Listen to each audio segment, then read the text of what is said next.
ಹಾ ಹೇಳಿ ಹೇಳಿ. ಊಟ ಚೆನ್ನಾಗಿತ್ತು. ನೀವೆಲ್ಲ ಏನ್ ಊಟ ಮಾಡಿದಿರೋ ಅದೇ ಊಟ ಅವರು ಮಾಡಿದ್ರು. ಇವತ್ತು ನಾನ್ ವೆಜ್ ಊಟ. ನನಗೆ ಹುಷಾರಿರಲಿಲ್ಲ, ಸೊ ಹಾಗಾಗಿ ಜ್ವರ ಇದ್ದದ್ರಿಂದ ಬಾಯಿನೂ ಕೆಟ್ಟೋಗಿತ್ತು.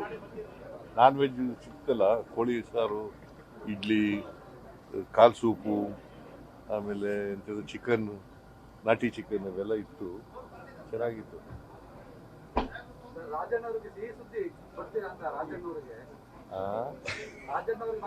ಸದಾ ಕೊಡ್ತಾವ್ರಲ್ಲಿ ಸಿಹಿ ಸುದ್ದಿ.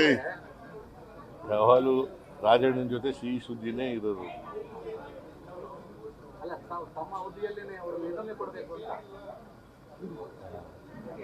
ಅದಾಯ್ತು, ಈಗ ಬೇರೆ ವಿಚಾರ ಮಾಡಿ ನಾನು ಹೈಕಮಾಂಡ್ನವ್ರ ಜೊತೆ ಮಾತಾಡ್ತೀನಿ.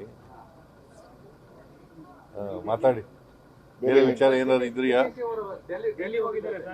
ನಂಗೆ ಗೊತ್ತಿಲ್ಲಪ್ಪ.